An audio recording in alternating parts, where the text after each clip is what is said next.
Olá, meus amigos, meus irmãos. Satisfação enorme estarmos aqui mais uma vez. Hoje, 30 de junho de 2020, né? Para a gente poder conversar um pouquinho mais sobre o Evangelho do nosso Senhor Jesus Cristo. Pedimos a inspiração dos amigos espirituais, pedimos a Jesus que não nos permita fugirmos da essência da sua mensagem de luz e que, se assim acontecer, que possamos rapidamente retomar o nosso caminho, né? Pois o Mestre nos legou esse roteiro fabuloso para as nossas vidas e que consigamos verdadeiramente compreender melhor as suas lições, sentir as suas lições nas situações do dia a dia, né?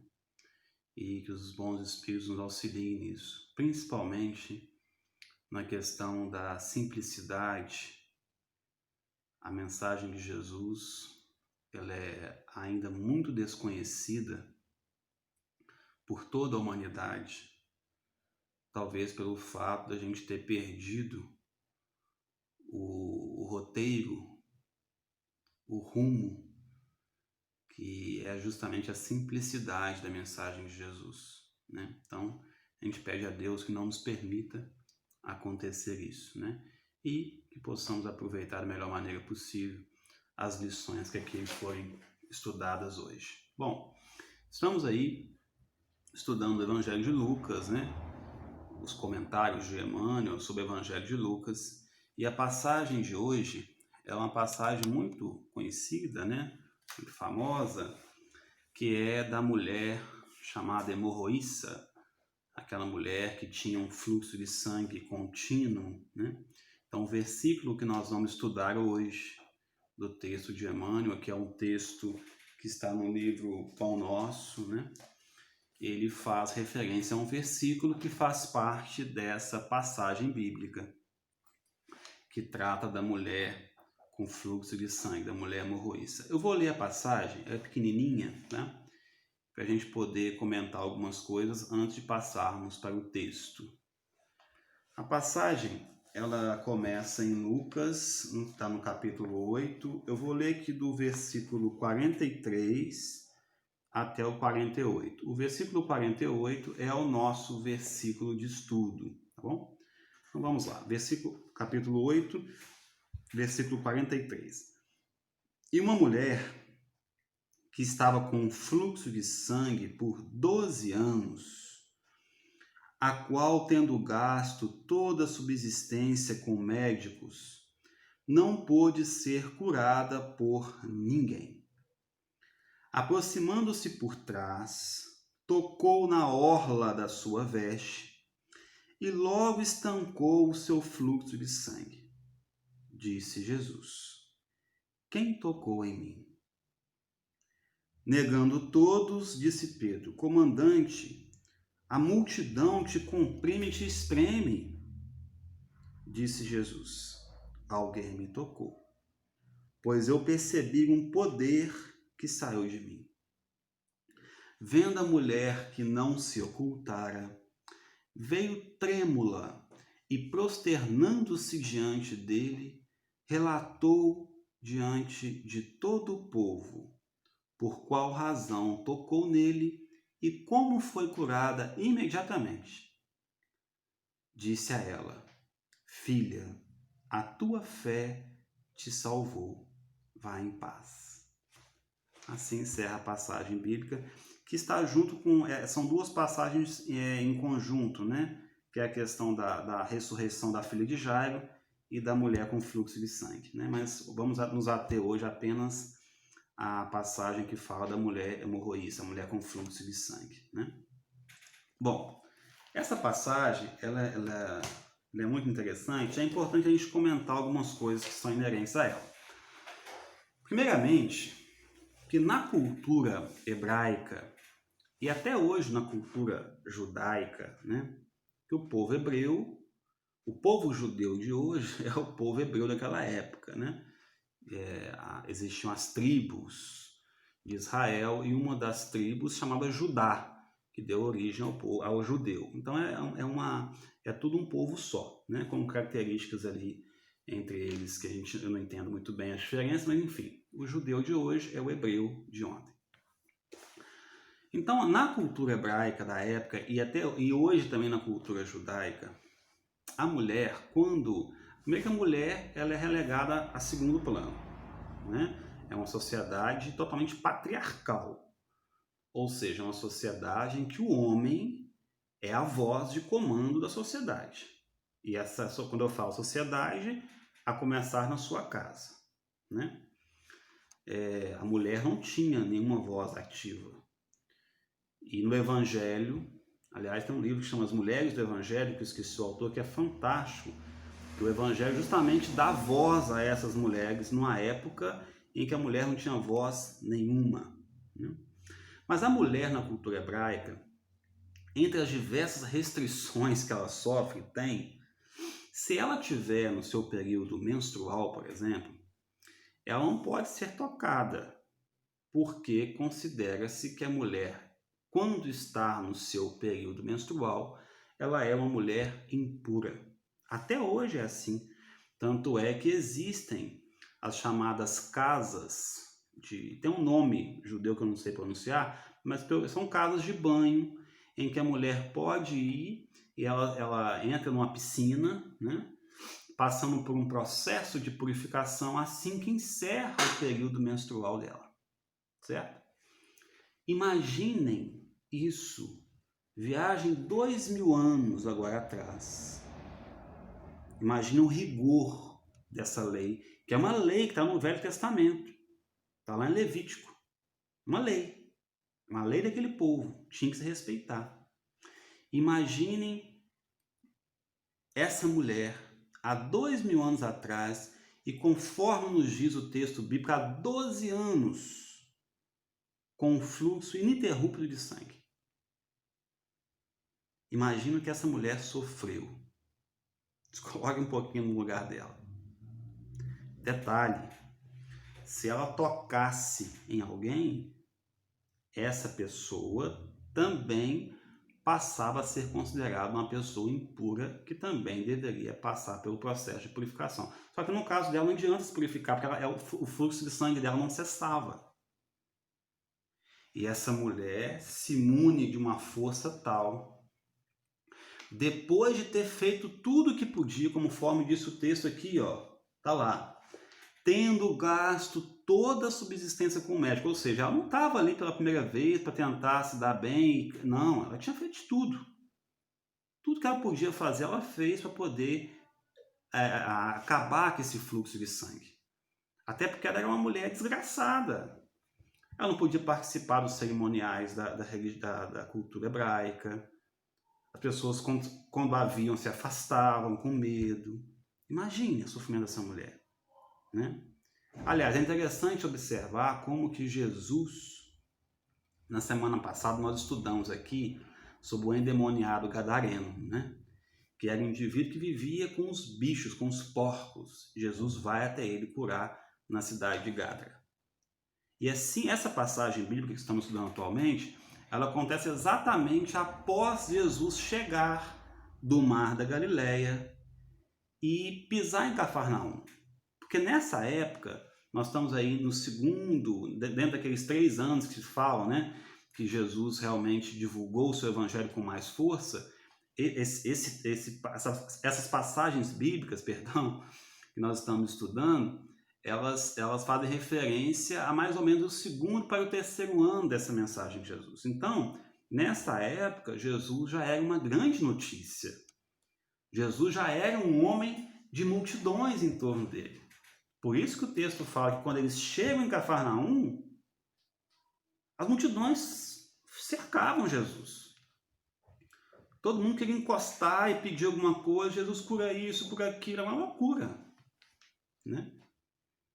E essa mulher, mesmo com medo de estar ali naquela multidão, porque ao estar na multidão você tem que estar tocando as pessoas. Você não consegue entrar na multidão sem encostar nas pessoas. E as pessoas a conheciam. mas ela se arroja de uma força tal, estende os seus braços, e o que ela consegue fazer é tocar na orla, na barra da vestimenta de Jesus. E aí Jesus sente que saiu dele poder, alguns textos falam em virtude, né? Saiu o poder dele. Essa mulher, meus irmãos, ela simboliza muita coisa pra gente. Nós não vamos conseguir falar. Eu fiquei até pensando em pedir inspiração a ela, a esse espírito, né? Que com toda certeza hoje deve ser um espírito de escola, e que ela possa nos inspirar, que a gente consiga entrar no seu psiquismo de alguma forma e aprender um pouco dessa lição tão valiosa que ela vem nos deixar. Bom, esse é o contexto, né, da passagem. Vamos agora ao texto que Emmanuel vem nos trazer. A iniciar pelo título. O título do texto é Tua Fé. Então, Emmanuel já dá o tom sempre no título, a gente sempre comenta isso aqui, né? Tua fé, ou seja, Emmanuel relaciona um pronome de tratamento, tua, seu, e fé. Tua, deixando claro que é um patrimônio, é uma conquista, é algo que se adquire. Nós precisamos buscar ter fé. E fé, já conversamos aqui em outras oportunidades, nós não podemos limitar mais o conceito de fé apenas a um conjunto de crenças. Nós não podemos mais aliarmos a fé apenas à religiosidade, a um conjunto de crenças, de ritos. Não. Fé vai muito além disso. Fé é a mãe da caridade, como diz o Evangelho segundo o Espiritismo. Fé se adquire. Fé se adquire, né? Como se faz para adquirir fé? Como se faz para adquirir qualquer outra virtude que Jesus veio nos ensinar? Exercitando, treinando. Primeiro é preciso conhecer a virtude, porque tem pessoas que não querem saber dessas virtudes. Se nós estamos aqui hoje, todos nós que agora vocês estão me ouvindo, estamos estudando em conjunto aí, em grupo, nós já estamos em busca de virtudes. Não estaríamos aqui, porque o Evangelho fala exatamente disso. Buscar o reino de Deus é buscar construir virtudes dentro de você, né? Então, como é que eu faço para conquistar essas virtudes? Emmanuel, no texto, primeiro esse texto, a dona Roseli leu o texto por nós aí, e fica claro que o texto é uma mensagem de otimismo. Aliás, o Evangelho, ele é, acima de tudo, uma mensagem de otimismo. Uma das grandes lições que Jesus nos legou com a passagem da cruz, com a crucificação e a aparição dele após a crucificação, é exatamente essa. Tem de bom ânimo. Eu venci o mundo. Quer mais otimismo que isso? Quer mais otimismo que você saber que que o seu mestre foi crucificado e que ele apareceu depois com todo o seu esplendor, nos deixando claro que a morte não existe, que a vida prossegue o seu rumo? E que esse prosseguir da vida depende das nossas conquistas, dos nossos patrimônios? Por isso que ele é mestre. Para que nós possamos imitá-lo. Para que nós possamos buscar fazer o que ele nos ensinou. E não para colocarmos no alto de um pedestal e ficarmos admirando. Não. Então a fé é uma dessas grandes conquistas. E Emmanuel vem dizendo isso aqui ao longo do texto, né? Que nós precisamos ter esse otimismo diante da vida. Quando ele coloca assim, por exemplo, ó, o enfermo doente, descrente da ação de todos os remédios, ou seja, o cara está tomando um remédio ali já achando que aquilo não vai funcionar para ele. Alguém se identificou com isso aí? Espero que não. É o primeiro a trabalhar contra a própria segurança. Nós precisamos confiar. Se eu estou tomando um remédio para uma determinada doença, por exemplo, eu preciso confiar que aquilo ali vai me ajudar, né? A mulher hemorroíça, ela nos deu lições disso. Ela fez tudo que estava ao seu alcance antes antes de ir buscar o mestre. Aí ela ouve falar que existia um profeta, é assim que eles falavam de Jesus na época, um profeta, né? Aqueles que ainda não identificavam como Messias. Eu não vou lá, porque eu preciso ir ao encontro da minha cura. E assim ela foi. Então Emmanuel prossegue aqui, ó. O homem que se mostra desalentado em todas as coisas não deverá aguardar a cooperação útil de coisa alguma. Ele é taxativo em dizer isso pra gente. Otimismo. Precisamos ter otimismo diante da vida. Mas como, Juliano? Como buscar ter fé, né? Às vezes a coisa fica muito também no campo da teoria, né? Do intelecto, das ideias, que a gente gosta de ouvir, gosta de comentar, gosta de falar, mas aí você precisa começar agora. Bom, acima um pouquinho dessa parte que eu li, Emmanuel vem nos dizer 2 fatores que eu acho que são importantíssimos, estão no segundo parágrafo aí, ó, para a gente poder conseguir aprimorar, conquistar a nossa fé, né? Acrescentar a nossa fé. Quando ele diz assim, ó, é que a vontade e a confiança do homem são poderosos fatores no desenvolvimento e iluminação da vida. Eu grifei aqui, vontade e confiança. Confiança, como acabamos de dizer, né? Precisamos confiar. Eu preciso, ao sair de casa, confiar que as coisas vão correr tudo bem. Eu preciso ir para o meu trabalho confiando que eu vou conseguir exercê-lo da melhor maneira possível. Eu preciso ir ajudar uma pessoa confiando que eu vou conseguir ter êxito nessa tarefa. Confiança. Isso é fé. Confiança está vinculado, sim, ao conceito original de fé. Mas não só confiança, precisamos também ter vontade. José Raul Teixeira, né? Eu gosto muito de ouvi-lo. As palestras dele são sensacionais, né? Diz que a vontade é como se fosse um leme que conduz a embarcação da nossa vida. Ou seja, nós direcionamos esse leme. Por isso que existe boa vontade e existe má vontade. Sempre que eu leio algum texto que fala de vontade, automaticamente vem à minha cabeça uma questão do Livro dos Espíritos, que nos nossos estudos aqui eu vou estar sempre falando sobre ela porque ela mexe muito comigo. Talvez porque me falte o que ela propõe, né? Que é a questão 909 do Livro dos Espíritos. Quem lembra aí? Ela disse assim, ó, questão 909 do Livro dos Espíritos. O homem poderia sempre vencer suas más tendências pelos seus esforços? Olha a pergunta de Kardec, gente. Precisamos de dádivas celestiais ou nós poderíamos vencer nossas más tendências pelos nossos esforços? Trazendo essa pergunta para o texto que nós estamos, para a passagem bíblica que nós estamos estudando.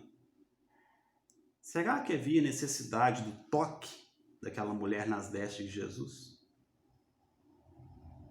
Eu penso que, aí é uma opinião pessoal agora, né? Eu penso que o toque ali era uma necessidade para ela, não para Jesus.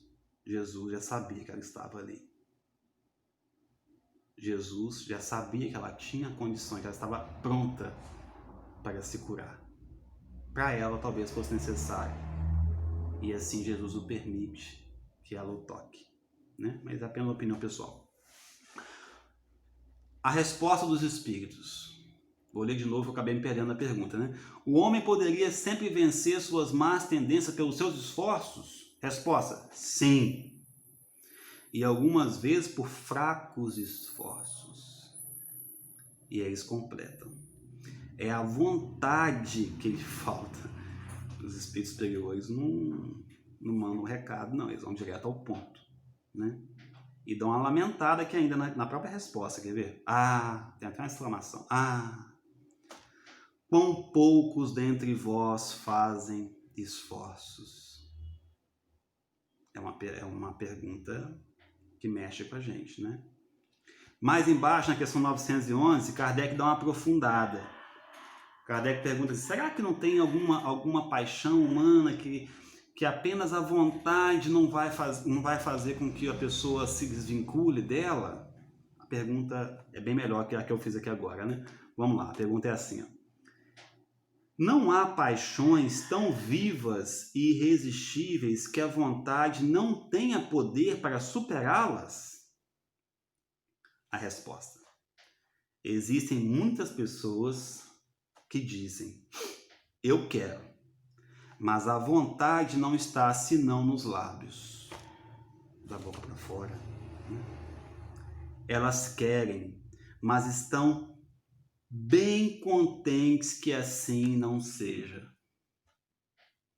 Quando se crê não poder vencer suas paixões, é que o espírito nela se compraz, em consequência da sua inferioridade. Tem uma fala, não sei se acho que é do Chico, que define, acho que paixão, né? Alguma coisa assim. Paixão é como um cachorro louco e grande correndo atrás de você e você correndo dele, mas com uma vontade enorme de ser alcançado. Às vezes é isso, às vezes nos falta a vontade, às vezes nos falta o esforço, né? Então eu vejo que a lição que essa mulher nos traz, entre tantas outras coisas, é que é necessário ir de encontro ao Mestre. É necessário confiar que vai dar certo. Eu tinha 12 anos que ela estava naquele processo. Ela tinha todos os justificativos intelectuais possíveis para não acreditar em mais nada. 12 anos. Indo atrás de médico e de um monte de coisa, né? Mas só confiar também não basta. É necessário a vontade. E aí sim, quando a gente junta esses dois fatores com o amparo da providência divina, nós conseguimos nos transformar intimamente, né? É uma passagem muito bonita, tem muita coisa que a gente poderia tratar dela, né? Do medo dessa mulher, por exemplo, né? De se aproximar de Jesus. Se não desse certo, por exemplo, ela tocou em outras pessoas ali, né? Mas vamos nos restringir por enquanto nesses comentários e fica aguardando agora os comentários dos nossos companheiros. Forte abraço a todos e até semana que vem, se Deus quiser.